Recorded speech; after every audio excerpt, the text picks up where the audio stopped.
Hello everyone, welcome to study today. दोस्तों, आज की इस वीडियो में देखेंगे बीए थर्ड ईयर के फिफ्थ सेमेस्टर के सब्जेक्ट जो है पॉलिटिकल साइंस यानी कि राजनीति विज्ञान के द्वितीय प्रश्न पत्र, जिसका नाम है लोक प्रशासन के सिद्धांत। लोक प्रशासन के सिद्धांत यानी कि प्रिंसिपल्स ऑफ पब्लिक एडमिनिस्ट्रेशन। ठीक है, इस पेपर का नाम है। इस पेपर में टोटल 8 यूनिट दी गई हैं और आज के इस वीडियो में हम पढ़ेंगे यूनिट नंबर 1 को। इससे पहले हमने इस पेपर का सिलेबस को कंप्लीट डिस्कस किया है, साथ ही साथ प्रीवियस ईयर पेपर को भी हमने अध्ययन किया है और इस यानी कि फिफ्थ सेमेस्टर के फर्स्ट पेपर को, इसका भी हमने फर्स्ट पेपर का हमने syllabus previous year paper unit 1, 2, 3, 4, 5, 6 इन सभी यूनिट्स को हमने कंप्लीट डिस्कस कर लिया है। अगर आपने उन वीडियोस को नहीं देखा है तो इस वीडियो के डिस्क्रिप्शन बॉक्स में जाइए, वहां पर आपको एक प्लेलिस्ट की लिंक मिलेगी। आप उस प्लेलिस्ट को जैसे ही ओपन करेंगे तो आपको एक प्लेलिस्ट ओपन होगी, जिसमें ऊपर आप देखेंगे तो फर्स्ट पेपर से संबंधित जितनी भी वीडियोस हैं वहां पर आपको बहुत ही व्यवस्थित क्रम में सारी वीडियोस देखने को मिल जाएगी। और आप स्क्रॉल करते हुए जाएंगे नीचे तो आपको नीचे जो है सेकंड पेपर से संबंधित जितनी भी वीडियोस अब तक हमने बनाई है वहां पर आपको बहुत ही व्यवस्थित क्रम में देखने को मिल जाएगी। आपको उस प्लेलिस्ट से जो भी आपको यूजफुल वीडियो लगे आप उन वीडियोस को भी देख सकते हैं। ठीक है, तो फिलहाल आज के इस वीडियो में हम यूनिट नंबर 1 को हम डिस्कस करेंगे। इसको हम कंप्लीट पढ़ेंगे, मात्र एक वीडियो में जितने भी इंपॉर्टेंट टॉपिक्स हैं उन सभी टॉपिक्स को हम कवर करेंगे।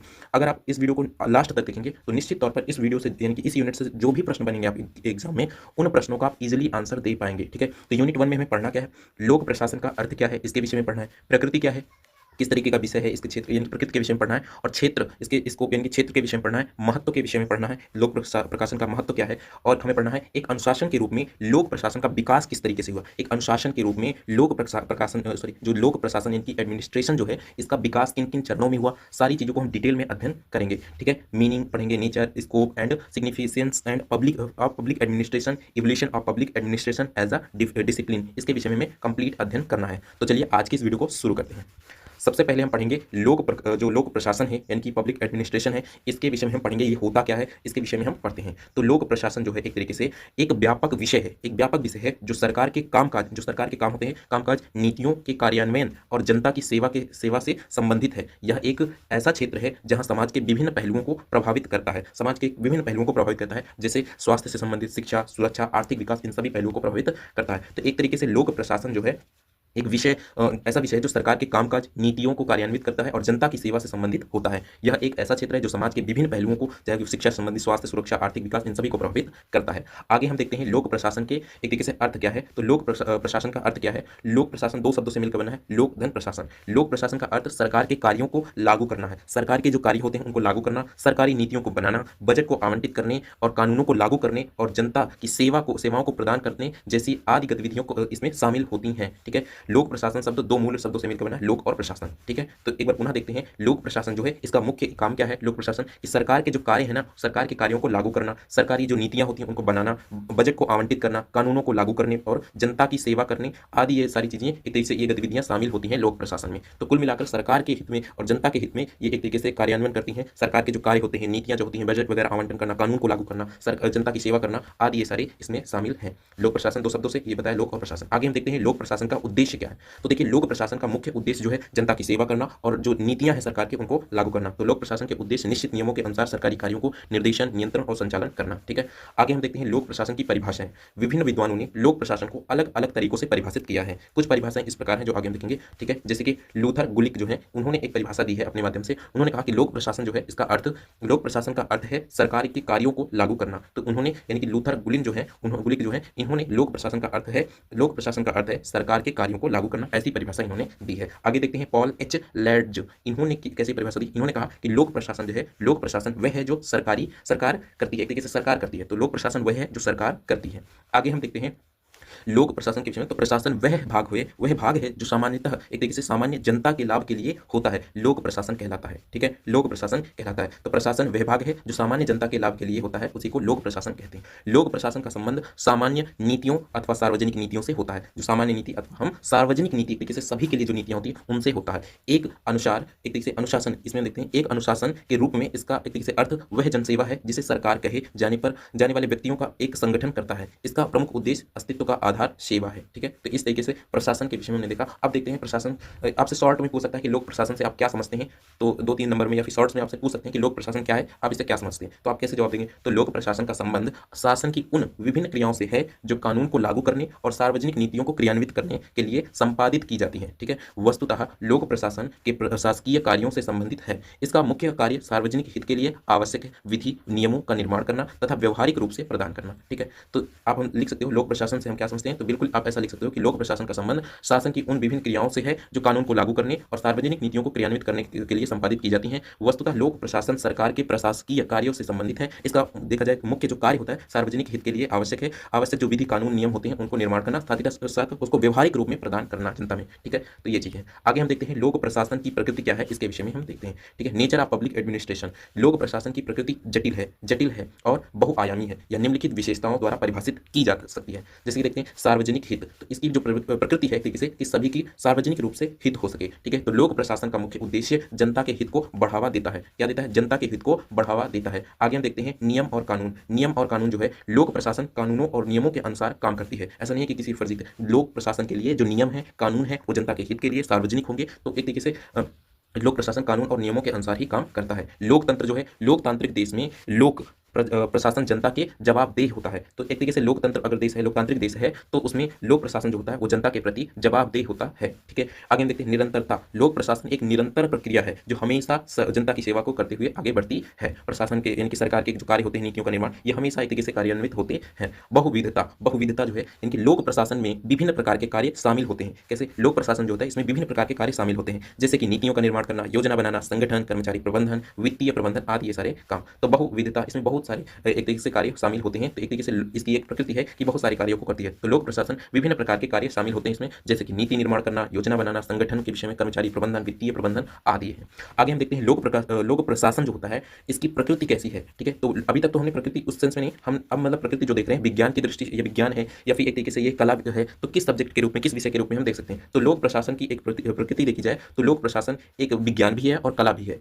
ठीक है, कैसे है? इसका सैद्धांतिक जो पहलू होता है इसे विज्ञान का स्वरूप प्रदान करता है। जो सैद्धांतिक पहलू है इसे विज्ञान का एक तरीके से प्रदान करता है, तथा जो व्यवहारिक समाज में जो इसको क्रियान्वित करने के लिए व्यवहारिक रूप से इसके जो पहलू हैं उस वे इसे कला का स्वरूप प्रदान करते हैं। ठीक है, अतः लोक प्रशासन एक विज्ञान और कला दोनों है। क्या है? एक विज्ञान और कला हम दोनों कह सकते हैं। लोक प्रशासन की प्रकृति वैज्ञानिक और कलात्मक दोनों है। ठीक है, आगे हम देखते हैं और पुनः इसी के विषय में। लोक प्रशासन जो है विज्ञान भी है और श्रेष्ठ कला भी है। इसका सैद्धांतिक पहलू इसे विज्ञान का स्वरूप प्रदान करता है, व्यवहारिक पहलू उसे कला का स्वरूप प्रदान करता है। एक अच्छे प्रशासन के लिए यह परमावश्यक है। यहाँ पर ध्यान देना कि एक जो अच्छा प्रशासन के लिए यह परमावश्यक है कि वह लोक प्रशासन में के उत्तम सिद्धांत जो है, लोक प्रशासन के जो उत्तम सिद्धांत हैं उनका एक तरीके से वैज्ञानिक दृष्टि की भांति से अध्ययन करे, उसका विश्लेषण करे और उन सिद्धांतों के बाद में कलात्मक रूप से, व्यवहारिक रूप से एक तरीके से समाज में उसको क्रियान्वित करे। ठीक है, तो ये एक विज्ञान की दृष्टि और कला की दृष्टि से दोनों भी महत्वपूर्ण है, यानी कि लोक प्रशासन एक विज्ञान और कलात्मक दोनों है। ठीक है, आगे हम देखते हैं अतएव लोक प्रशासन एक विज्ञान और कला दोनों है। यहाँ पर चार्ल्स वर्थ के अनुसार, चार्ल्स वर्थ के शब्दों में उन्होंने बताया कि प्रशासन कला है क्योंकि इसमें उत्तम नेतृत्व, उत्साह और उत्तम एक उच्च विचारों की आवश्यकता होती है, और यह एक विज्ञान भी है क्योंकि इसमें निगनात्मक विश्लेषण, सतर्कता युक्त नियोजन और विवेकपूर्ण साधनों का एक आवश्यकता होती है। तो एक तरीके से ये विज्ञान भी है। ठीक है, तो यही चीज हम कह रहे हैं कि लोक प्रशासन जो है, आपसे पूछ सकता है कि लोक प्रशासन एक विज्ञान है या फिर कला है, तो आपसे क्वेश्चन पूछ सकते हैं, तो आप उसके विषय में तर्क देते हुए आप बता सकते हैं। ठीक है, आगे हम देखते हैं लोक प्रशासन की का एक तरीके से क्षेत्र जो है उसके विषय में हम देखते हैं। तो लोक प्रशासन का दायरा जो है बहुत ही व्यापक है। यह केंद्र सरकार, राज्य सरकारों और स्थानीय सरकारों के सभी स्तरों पर कार्य करता है। लोक प्रशासन के प्रमुख क्षेत्रों में शामिल है कौन कौन से, उसके विषय में। तो एक तरीके से जो लोक प्रशासन है वो राज्य सरकार हो या केंद्र सरकार हो या फिर स्थानीय सरकारों के सभी स्तरों पर लोक प्रशासन की व्यवस्था प्रमुख रूप से शामिल होती है। राजनीति नेतृत्व देखते हैं, पहला जो इसमें क्षेत्र जो शामिल है, तो चुने हुए प्रतिनिधि जो होते हैं नीतियां बनाते हैं और प्रशासन का नेतृत्व करते हैं। ठीक है, तो जो चुने हुए प्रतिनिधि होते हैं वो नीतियों को बनाते हैं और प्रशासन का नेतृत्व करते हैं।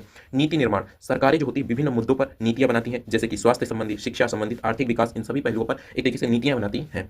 कार्यक्रम कार्यान्वयन, सरकारें जो होती हैं नीतियों को लागू करने के लिए विभिन्न कार्यक्रम चलाती हैं। ठीक है, तो ये इसके विभिन्न क्षेत्र हैं जिसके माध्यम से ये लोक प्रशासन की व्यवस्था सुचारू होती है। तो कार्यक्रम कार्यान्वयन, सरकारें नीतियों को लागू करने के लिए विभिन्न कार्यक्रम चलाती है। वित्तीय प्रबंधन, सरकारें जो होती हैं बजट बनाती हैं और धन का प्रबंधन करती हैं। ठीक है, आगे हम देखते हैं मानव संसाधन प्रबंधन, सरकारें अपने कर्मचारियों का प्रबंधन करती हैं, अपने जो कर्मचारी होती हैं उनका प्रबंधन करती हैं। तो मानव संसाधन प्रबंधन जो होते प्रबंधन है, सरकारें अपने कर्मचारियों का प्रबंधन करती हैं। आगे हम देखते हैं लोक सेवाएं, तो लोक सेवाएं देखें, सरकारें जो होती हैं जनता जो होती है जनता को विभिन्न सेवाएं प्रदान करती है। ठीक है, जैसे कि स्वास्थ्य सेवाएं, लोक स्वास्थ्य हो गए, सेवा, शिक्षा और सुरक्षा, ये सारी चीजें। आगे हम देखते हैं लोक प्रशासन का महत्व। लोक प्रशासन का महत्व किस तरीके से, लोक प्रशासन जो होता है समाज के बहुत ही महत्वपूर्ण है, या निम्नलिखित कारणों से महत्वपूर्ण है, जैसे कि जनता की सेवा। तो लोक प्रशासन का मुख्य उद्देश्य होता है कि जो भी सरकार है वो जनता की सेवा करे। ठीक है, तो विकास देखिए, लोक प्रशासन देश के विकास में महत्वपूर्ण भूमिका निभाती है। तो लोक प्रशासन एक तरीके से देश के विकास में महत्वपूर्ण भूमिकाएं निभाती है। आगे हम देखते हैं कानून और व्यवस्था। तो यानी कि कानून और व्यवस्था, लोक प्रशासन जो होती है कानून और व्यवस्था बनाए रखने में भी मदद करता है। जनता की भागीदारी, बिल्कुल लोक प्रशासन जो होता है इनकी इसमें जनता को शासन में भाग लेने का अवसर प्रदान करता है। ठीक है, तो जनता को भी शासन में भाग लेने का एक तरीके से अवसर प्रदान करता है। अधिकारों की संरक्षण करता है, अधिकारों का लोक कल्याणकारी राज्य की संस्थापना करता है। ये सारी इसके महत्व हैं और सर्वव्यापकता होती है। और सार्वजनिक सेवाओं का वितरण होता है, यानी कि लोक प्रशासन सरकार द्वारा प्रदान किए जाने वाले सभी सेवाओं जैसे कि स्वास्थ्य, शिक्षा, सुरक्षा आदि वितरण के लिए जिम्मेदार होती है, ये जिम्मेदार है। ठीक है, तो ये सारी चीजें इस यानी कि एक तरीके से ये सार्वजनिक सेवाओं के रूप में इसका वितरण जो है इसके रूप में भी महत्व है कि लोक प्रशासन सरकार द्वारा प्रदान की जाने वाली जो सभी सेवाओं जैसे कि स्वास्थ्य, शिक्षा और सुरक्षा आदि का वितरण के लिए जिम्मेदार होती है लोक प्रशासन ही। नीति कार्यान्वयन, सरकारें जो होती हैं सरकार द्वारा बनाई गई जो नीतियों को लागू करना लोक प्रशासन का एक महत्वपूर्ण कार्य होता है। ठीक है, ये चीजें हमने देखा। आगे हम देखते हैं निष्कर्ष देखते हैं। निष्कर्ष में लोक प्रशासन एक जटिल और महत्वपूर्ण विषय है। ठीक है, तो लोक प्रशासन हमें निष्कर्ष क्या निकलता है कि एक महत्वपूर्ण और जटिल विषय है जो समाज के सभी पहलुओं को प्रभावित करता है या सरकार के कामकाज का आधार है। एक तरीके से जो कामकाज करती है उसका आधार है। यह सुनिश्चित करता है कि सरकार जनता की आवश्यकताओं को पूरा करे। ये लोक प्रशासन का मुख्य कार्य होता है कि जनता की आवश्यकताओं को पूरा करे सरकार के माध्यम से। लोक प्रशासन के क्षेत्र के संबंध में कौन सी विचारधाराएं प्रचलित हैं? ठीक है, तो लोक प्रशासन के क्षेत्र के संबंध में कौन सी विचारधाराएं प्रचलित है उसके विषय में देखते हैं। तो लोक प्रशासन के संबंध में मुख्यतः 3 विचारधाराएं प्रचलित हैं, जिसमें पोस्ट कार्य की विचारधारा एक है, पाठ्य विषय संबंधी विचारधारा और समाज शास्त्रीय एवं मनोवैज्ञानिक विचारधारा ये है। तो लोक प्रशासन के क्षेत्र में मुख्य 3 विचारधाराएं एक प्रचलित हैं। पहली जो है पोस्ट कार्य की विचारधारा, बहुत ही इंपॉर्टेंट है, ये आपके एग्जाम में पूछा जा सकता है। बाकी ये दोनों ये उतना इंपॉर्टेंट नहीं, पाठ्य विषय संबंधी विचारधारा और समाज शास्त्रीय और मनोवैज्ञानिक विचारधारा। हम पहला देखते हैं पोस्ट कार्य विचारधारा। ठीक है, पोस्ट कार्य विचारधारा का दृष्टिकोण लोक प्रशासन के क्षेत्र में। ठीक है, इसके विषय में देखते हैं। तो पोस्ट कार्य जो एक ऐसा संक्षिप्त रूप है जिसका एक तरीके से व्यापक रूप से प्रबंधन और लोक प्रशासन के क्षेत्र में उपयोग किया जाता है। ठीक है, और यह संगठनात्मक सिद्धांत के क्लासिक दृष्टिकोण को दर्शाता है। ठीक है, तो यह संगठनात्मक सिद्धांत के क्लासिक दृष्टिकोण को दर्शाता है। तो पुनः एक बार देखते हैं पोस्ट कार्य जो होता है ये एक तरीके से इसका दृष्टिकोण अगर देखें लोक प्रशासन के क्षेत्र में देखिए बहुत महत्वपूर्ण है। एक यह संक्षिप्त रूप है, इसका फुल फॉर्म आगे देखेंगे, जिसका व्यापक रूप से प्रबंधन एक लोक प्रशासन के क्षेत्र में उपयोग किया जाता है। यह संगठनात्मक सिद्धांत के क्लासिक दृष्टिकोण को दर्शाता है। आगे हम देखते हैं पोस्ट कार्य का विस्तारित रूप जो है, इसका विस्तार क्या है? पी का फुल फॉर्म क्या है? OSD, CO का फुल फॉर्म आर और बी इनका फुल फॉर्म क्या है? तो देखिए पी से प्लानिंग होता है यानी कि योजना बनाना। ठीक है, ओ से ऑर्गेनाइजिंग यानी कि संगठन जो है उसके विषय, और एस से जो है स्टाफिंग यानी कि कर्मचारी जो है, और डी से डायरेक्टिंग यानी कि निर्देशन जो होता है, और CO का मतलब होता है कोऑर्डिनेटिंग यानी कि समन्वय होना, और आर का मतलब होता है रिपोर्टिंग करना, प्रतिवेदन करना, और बी का मतलब होता है बजटिंग। ठीक है, तो ये सारी चीजें एक तरीके से महत्वपूर्ण होती हैं लोक प्रशासन के क्षेत्र में। ठीक है, तो इसके विषय में आगे हम डिटेल से पढ़ते हैं ये सभी चीजों के विषय में। यह सिद्धांत लूथर गुलिक जो थे और उर्विक द्वारा प्रतिपादित किया गया था। ये सभी एक तरीके से प्रशासन के लिए आवश्यक प्रमुख चरण हैं। इस विचारधारा के प्रमुख समर्थक हैरी फायोल, उर्विक, प्रोफेसर मैक्वीन और लूथर, गुलिक व अन्य विद्वान थे। ठीक है, तो ये सारी चीजें हैं। आगे हम देखते हैं पोस्ट कार्य और लोक प्रशासन के विषय में। ठीक है, तो इसका फुल फॉर्म ने देख लिया, एक बार पुनः देख लेते हैं फुल फॉर्म। यानी कि पी का मतलब होता है प्लानिंग, ठीक है, ओस का मतलब होता है ऑर्गेनाइजिंग, और एक तरीके से एस का मतलब होता है स्टाफिंग, डी का मतलब होता है डायरेक्टिंग, और CO का मतलब होता है कोऑर्डिनेटिंग, और आर का मतलब होता है रिपोर्टिंग, और डी का मतलब होता है बजटिंग। ठीक है, तो एक तरीके से ये है इसका फुल फॉर्म। आगे हम देखते हैं पोस्ट कार्य और लोक प्रशासन, इसके विषय में देखते हैं। लोक प्रशासन में पोस्ट कार्य का उपयोग जो होता है सरकारी संगठन जो होते हैं उनको अधिक कुशल, याद रखना सरकारी जितने भी संगठन हैं उनको बहुत ही एक तरीके से उनके ऊपर एक लागू होता है कि उनको अधिक कुशल और प्रभावी बनाने के लिए इसका उपयोग किया जाता है। यह एक संरचित दृष्टिकोण प्रदान करता है जिसका उपयोग विभिन्न प्रशासनिक कार्यों को करने के लिए किया जाता है। मुख्य रूप से क्या है कि इसमें कुछ सिद्धांत दिए गए हैं जिसके माध्यम से एक तरीके से हम मतलब कि ये प्रशासनिक कार्य जो सरकारी संगठन है उसको अधिक कुशल बनाया जा सकता है, उनके और प्रभावी रूप से से उनसे अधिक कुशल बनाकर उनसे अधिक कार्य कराए जा सकते हैं। इसमें हम देखते हैं सबसे पहले योजना बनाना। किसी भी सरकारी कार्यक्रम जो होते हैं या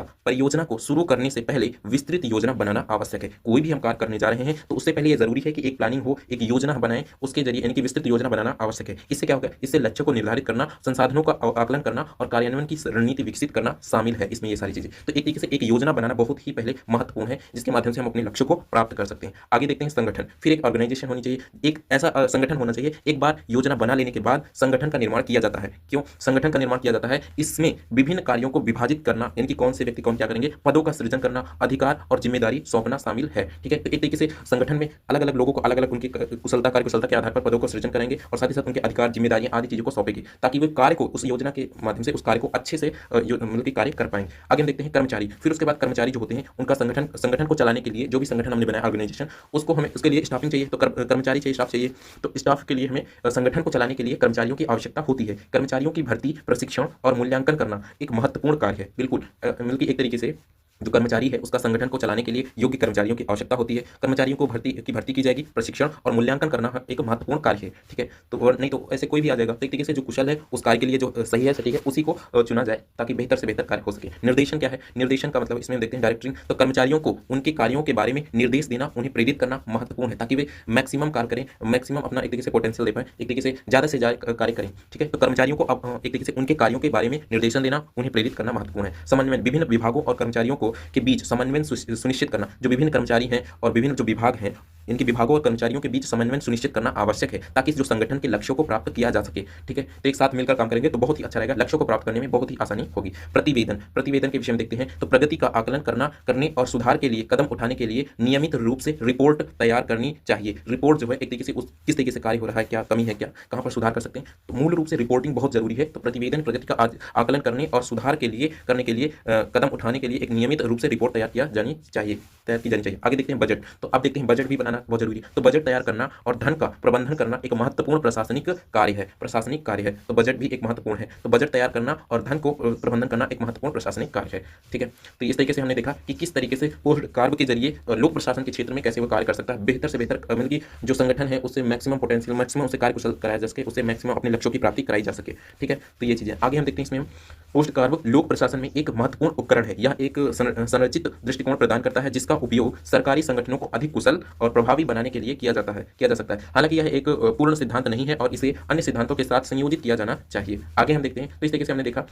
आगे हम देखते हैं एक अनुशासन के रूप में लोक प्रशासन का विकास, एक अनुशासन के रूप में यानी evolution of public administration as a discipline. ठीक है, तो अनुशासन के रूप में कैसे एक तरीके से लोक प्रशासन का विकास हुआ, क्यों जरूरत पड़ी या फिर कैसे हुआ, तो उसके विषय में देखते हैं। लोक प्रशासन एक ऐसा विषय है जो सदियों से अस्तित्व में रहा है, लेकिन एक औपचारिक तरीके से देखा जाए शैक्षणिक अनुशासन के रूप में इसका विकास अपेक्षाकृत बहुत ही नया है। इस लेख में हम लोक प्रशासन के विकास के विभिन्न चरणों और इसके महत्व को समझेंगे।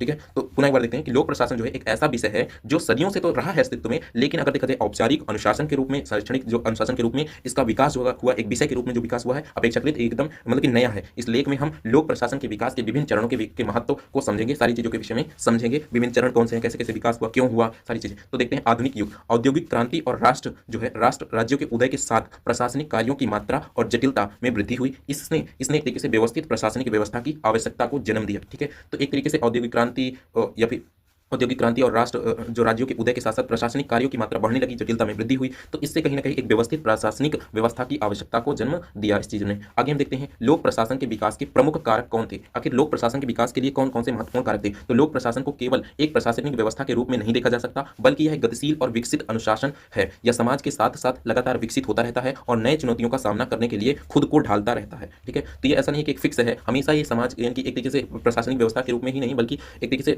गतिशील और विकसित अनुशासन है। यह समाज के साथ साथ लगातार विकसित होता रहता है और नई चुनौतियों का सामना करने के लिए खुद को भी ढालता रहता है। आगे देखते हैं समाज में परिवर्तन, तो इसका जो एक तरीके से कारण क्या रहा, एक तरीके से विकास का जो प्रमुख कारण क्या था लोक प्रशासन के, तो उसके विषय में देखते हैं कारक जो है विकास के प्रमुख कारक। तो जैसे जैसे समाज बदलता है लोगों की अपेक्षाएं भी बदलती हैं। लोक प्रशासन को इन बदलती हुई अपेक्षाओं को पूरा करने के लिए अपने तरीकों में बदलाव लाना होता है। ठीक है, तो एक तरीके से इन सभी कारणों से लोक प्रशासन में भी एक तरीके से उसका विकास होता है। तकनीकी विकास से हो रहे बदलावों ने लोक प्रशासन को भी प्रभावित किया है। ई गवर्नेंस, डेटा एनालिटिक्स और आर्टिफिशियल इंटेलिजेंस जो है जैसे उपकरणों ने प्रशासन को अधिक कुशल और पारदर्शी बनाया है। ठीक है, ये प्रमुख कारक हैं जो विकास के प्रमुख कारक है, जिन कारणों से इसका विकास अच्छे से होता गया। ठीक है, आर्थिक विकास देखते हैं, तो आर्थिक विकास के साथ ही प्रशासनिक चुनौतियां भी बढ़ गई। ठीक है, तो आर्थिक विकास के साथ साथ प्रशासनिक जो चुनौतियां थी वो भी बढ़ती जाती थी। लोक प्रशासन को इन चुनौतियों का सामना करने के लिए नए तरीकों को अपनाना होता है। ठीक है, तो ये आर्थिक विकास में भी दिक्कतें। राजनीतिक परिवर्तन भी लोक प्रशासन को प्रभावित करते हैं। ठीक है, नए राजनीतिक दल सत्ता में आने के साथ ही प्रशासनिक प्राथमिकताएं भी बदल जाती हैं। तो बिल्कुल जैसे कोई पार्टी या राजनीतिक जो दल है वो सत्ता में आने पर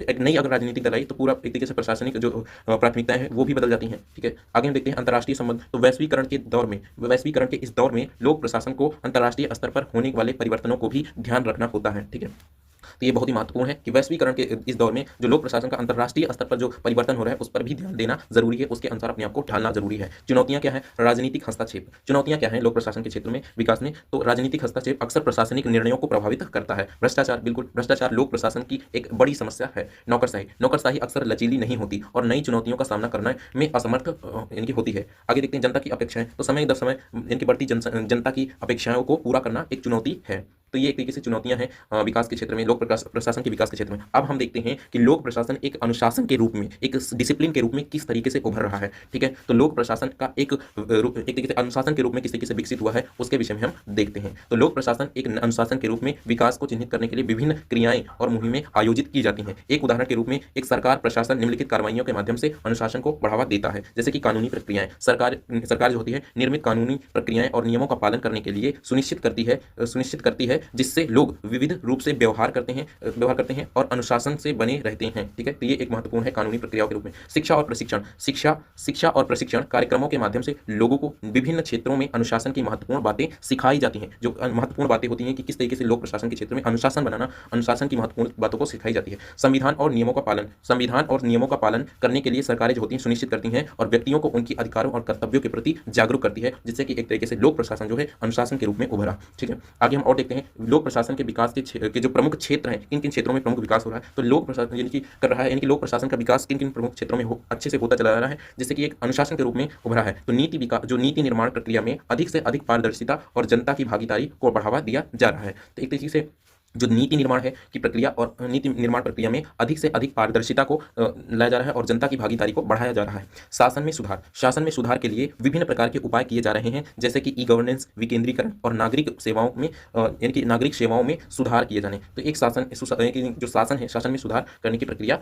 एक तरीके से उसमें कर रहे हैं, सुधार करने की कोशिश कर रहे हैं कि शासन में सुधार के लिए विभिन्न प्रकार के जो उपागम किए जा रहे हैं, जैसे कि ई गवर्नेंस, विकेंद्रीकरण और नागरिक सेवाओं में सुधार। जनता की भागीदारी, तो लोक प्रशासन में जनता की भागीदारी को बढ़ावा दिया जा रहा है। नागरिकों को नीति निर्माण और कार्यान्वयन से सक्रिय भूमिका निभाने के लिए प्रोत्साहित किया जा रहा है। ठीक है, तो जनता को एक तरीके से प्रशासन के इनके लोक प्रशासन में जनता की भागीदारी को बढ़ावा दिया जा रहा है, ताकि जनता जो है खुद एक तरीके से नागरिकों को नीति निर्माण और कार्यान्वयन में सक्रिय भूमिका निभाने में के लिए एक प्रोत्साहन किया जा रहा है, ताकि युवा जो है, आज की युवा, वो एक तरीके से प्रशासन के क्षेत्र में अपना योगदान दे सके। आगे हम देखते हैं जवाबदेही। लोक प्रशासन में जवाबदेही को बढ़ावा दिया जा रहा है। सरकारी अधिकारों को अपने कार्यों के लिए जवाबदेह बनाया जा रहा है कि हर चीज के प्रति उनकी जवाबदेही होगी कि वे क्या कार्य कर रहे हैं, कैसे कार्य कर रहे हैं, क्यों ये चीजें हुई। तो सारी चीजें मतलब एक तरीके से उनके ऊपर जिम्मेदारियां होती हैं। आगे हम देखते हैं पारदर्शिता। तो लोक प्रशासन में पारदर्शिता को बढ़ावा दिया जा रहा है, इनकी चीजों को बहुत ही स्पष्ट रूप में किया जा रहा है। सरकार की गतिविधियों को जनता के सामने रखा जा रहा है। ठीक है, सरकार की जो गतिविधियां होती हैं, जो भी कार्य कर रहे हैं, उनको एक तरीके से जनता के सामने रखा जा रहा है। निष्कर्ष देखते हैं, तो लोक प्रशासन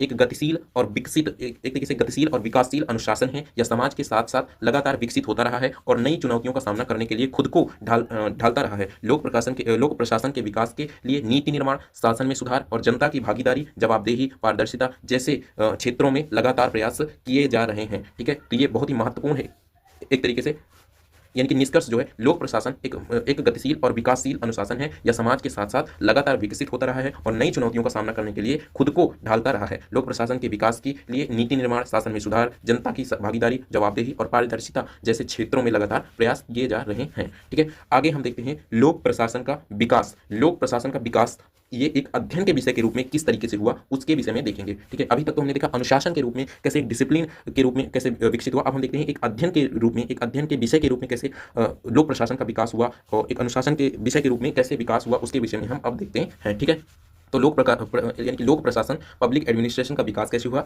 इसके विषय में देखते हैं एक विषय के रूप में। ठीक है, तो अध्ययन के विषय के रूप में लोक प्रशासन प्रदर्शन का विकास। ठीक है, तो इसके विषय में देखते हैं। सबसे पहले देखते हैं प्रशासन का अनुभव प्राचीन काल से चला आ रहा है। प्रशासन जो है इसका अनुभव प्राचीन काल से चला आ रहा है। सरकारी गतिविधियों के एक पहलू के रूप में लोक प्रशासन उतना ही पुराना है। कितना पुराना है? उतना ही पुराना है जितना कि राजनीतिक समाज अर्थात राजनीतिक निर्णयकर्ताओं द्वारा निर्धारित उद्देश्यों को प्राप्त करने के लिए यह राजनीति व्यवस्थाओं के साथ सह अस्तित्व कायम रहता है। पुनः देखते देखते हैं एक बार तो और अच्छे समझ में आएगा कि प्रशासन जो है, प्रशासन का अनुभव जो है प्राचीन काल से चला आ रहा है। ठीक है, सरकारी गतिविधियों के एक पहलू के रूप में लोक प्रशासन उतना ही पुराना है जितना कि राजनीतिक समाज अर्थात राजनीतिक निर्णयकर्ताओं द्वारा निर्धारित उद्देश्यों को प्राप्त करने के लिए यह राजनीति व्यवस्थाओं के साथ सह अस्तित्व कायम रहता है। ठीक है, तो ये सारी चीजें आगे हम देखते हैं। यानी एक तरीके से देखा जाए तो लोक प्रशासन जो है बहुत ही पुराने समय से ही, ऐसा नहीं कि अभी हुआ है, प्राचीन समय से ही लोक प्रशासन की व्यवस्थाएं थी, लेकिन उतना पूर्ण रूप से नहीं था। ठीक है, तो वही चीज है कि जब राजनीति समाज था उस समय से ही लोक प्रशासन की व्यवस्थाएं थी।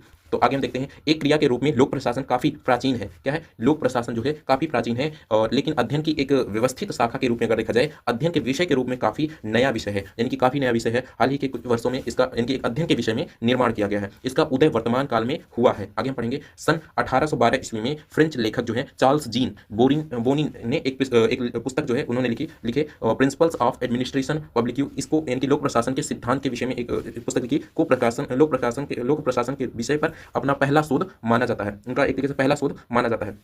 पुनः देख लेते हैं एक बार, एक तरीके से सन 1812 ईस्वी में फ्रेंच लेखक चार्ल्स जीन बोनिन जो थे, इनके लेख उन्होंने क्या लिखा, प्रिंसिपल्स ऑफ एडमिनिस्ट्रेशन पब्लिक, लोक प्रशासन के सिद्धांत को लोक प्रशासन के विषय पर पहला शोध माना जाता है। लेकिन अध्ययन के एक विषय के रूप में अगर देखा जाए में लोक प्रशासन अमेरिका में पैदा हुआ और विकसित हुआ। ठीक है, तो अगर एक विषय के रूप में देखा जाए पर्टिकुलर, तो अमेरिका में यह चीज पैदा हुआ, एक तरीके से इसका जन्म हुआ। आगे हम इसके विषय में पढ़ेंगे तो और अच्छे से समझ में। लोक प्रशासन एक शैक्षणिक विषय के रूप में स्थापित और प्रारंभ करने का श्रेय वुड्रो विल्सन जी को माना जाता है। ठीक है, और जिन्होंने एक तरीके से 1887 ईस्वी में प्रकाशित अपने लेख द स्टडी ऑफ एडमिनिस्ट्रेशन में इसे एक अलग विषय के रूप में विकसित करने की आवश्यकता पर बल दिया। ठीक है, तो यानी कि एक तरीके से लोक प्रशासन जो है एक शैक्षणिक विषय के रूप में स्थापित और प्रारंभ करने का श्रेय वुड्रो विल्सन जो है उनको माना जाता है, जिन्होंने 1887 ईस्वी में प्रकाशित अपने लेख द स्टडी ऑफ एडमिनिस्ट्रेशन में इस चीज को एक अलग विषय के रूप में विकसित करने की आवश्यकता पर बल दिया। ठीक है, कि लोक प्रशासन को एक अलग सब्जेक्ट के रूप में राजनीति से अलग हटाकर इस चीज को विकसित करने पर बल दिया।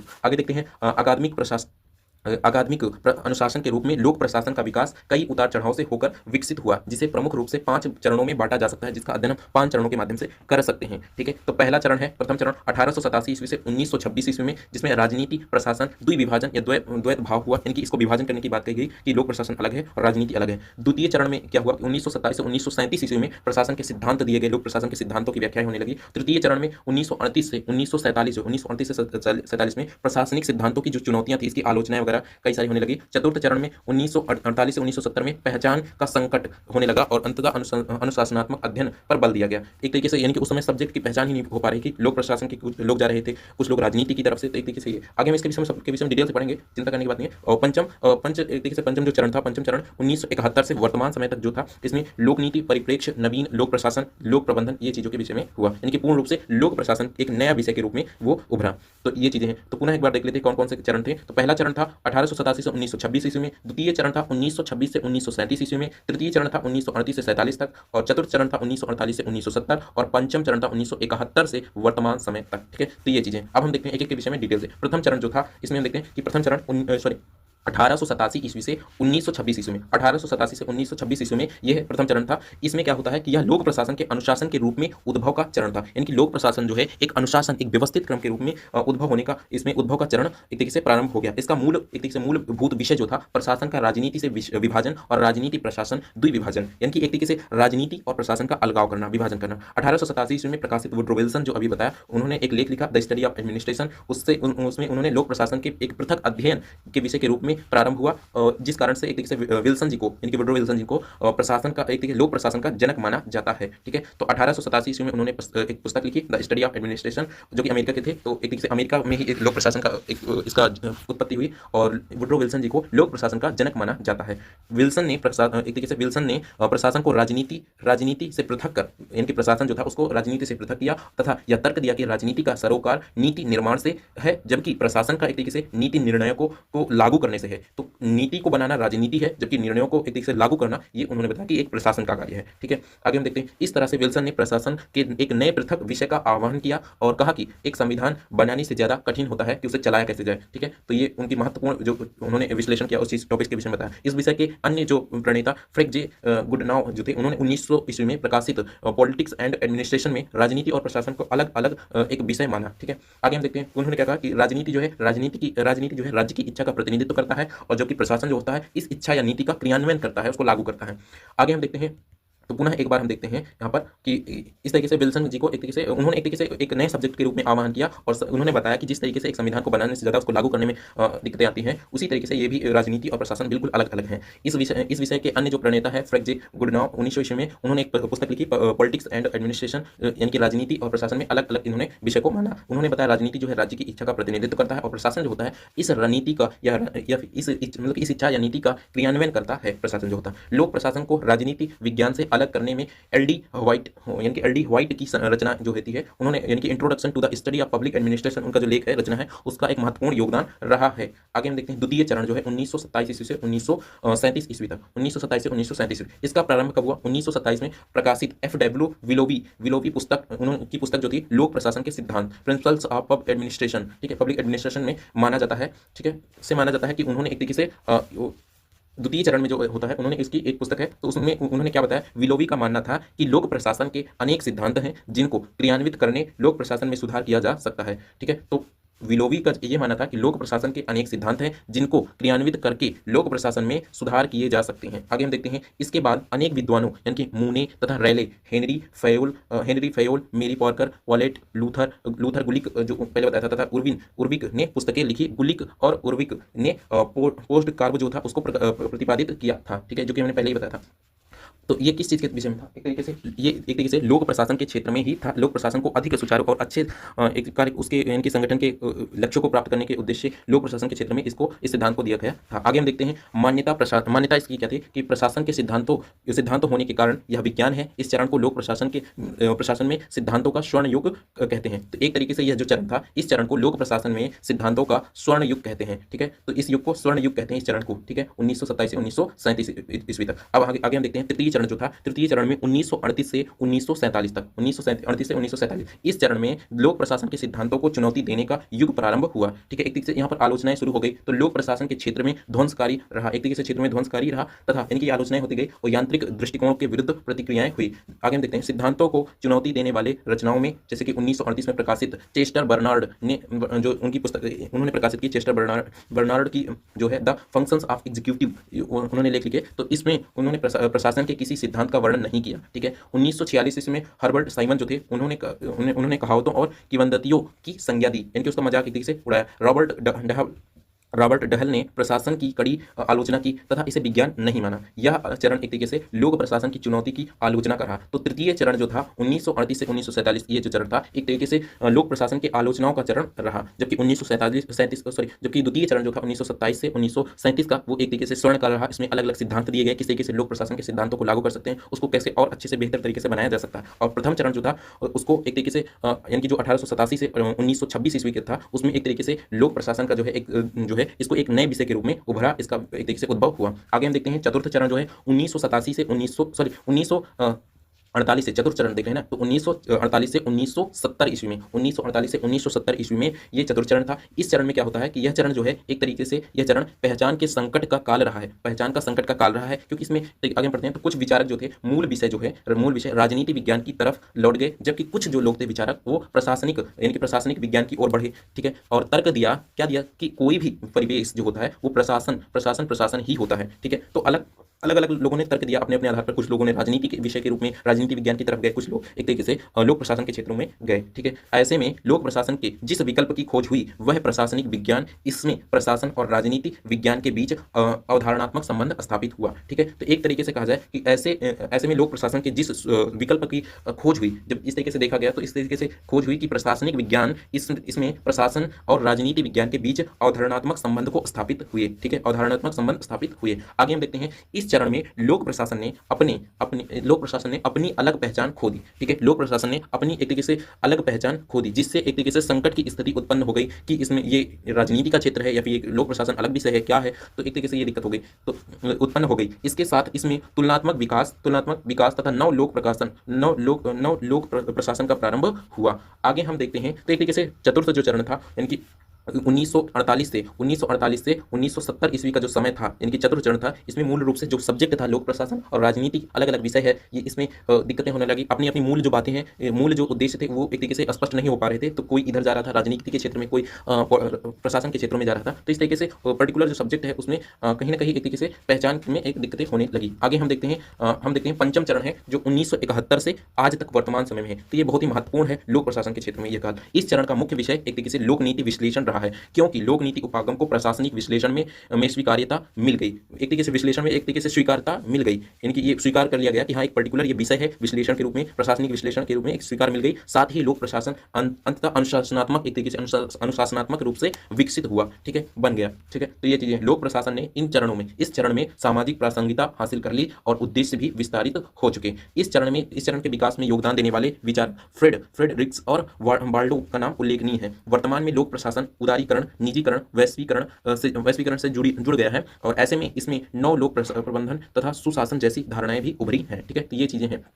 तो मतलब इसमें क्या है कि 1971 से वर्तमान समय का जो चरण था, ये पंचम चरण, इसमें मूल रूप से क्या हुआ कि जो लोक प्रशासन है एक नए विषय के रूप में उभरा और एक तरीके से इसको अनुशासनात्मक रूप से इसको मान्यता प्राप्त हुई, एक अलग विषय के रूप में इसको मान्यता मिली। और आज के युग में वर्तमान समय में लोक प्रशासन उदारीकरण, निजीकरण और वैश्वीकरण से जुड़ गया है। ऐसे में इसमें एक तरीके से नव लोक प्रबंधन, नए प्रबंधन किए जा रहे हैं और सुशासन जैसी धारणाएं उभरी हैं, ठीक है। आगे हम देखते हैं निष्कर्ष। तो मुख्यतः यही निष्कर्ष निकलता है कि जन्म से कई चरणों से गुजरता है, लेकिन बावजूद इसके वर्तमान समय में एक महत्वपूर्ण विषय के रूप में उभरा है, ठीक है। आगे हम देखते हैं वुडरो विल्सन और आधुनिक लोक प्रशासन, ठीक है। तो इसमें वुडरो विल्सन जी का योगदान आपसे पूछ सकते हैं कि ये मुख्य क्या है। तो हमने जो पहले ही बताया था कि 1887 ईस्वी में वुडरो विल्सन जो थे अमेरिका के रहने वाले थे, तो इन्होंने द स्टडी ऑफ एडमिनिस्ट्रेशन शीर्षक से एक लेख लिखा, जिसमें उन्होंने राजनीति और प्रशासन के बीच अंतर स्पष्ट किया और प्रशासन को स्वतंत्र अध्ययन का विषय बनाया, ठीक है। तो ये महत्वपूर्ण है। और विल्सन जी का योगदान जो है, विल्सन ने प्रशासन को एक वैज्ञानिक आधार देने की वकालत की और इसे राजनीति से अलग करने की आवश्यकता पर जोर दिया। तो ये महत्वपूर्ण जो वुडरो विल्सन जी के हैं लोक प्रशासन के क्षेत्र में, इनके महत्वपूर्ण योगदान रहे हैं, ठीक है। तो इस तरीके से हमने यूनिट नंबर 1 को कंप्लीट डिस्कस किया है। यूनिट 1 में जितने भी टॉपिक्स थे, हमने उस सभी को टॉपिक्स को, जितने भी इंपॉर्टेंट टॉपिक्स थे, उन सभी टॉपिक्स को कवर करने की कोशिश की है। अगर आपने इस वीडियो को अंत तक देखा है तो निश्चित तौर पर आपके पेपर में जो भी इस यूनिट से क्वेश्चन बनेंगे, उन क्वेश्चंस का आप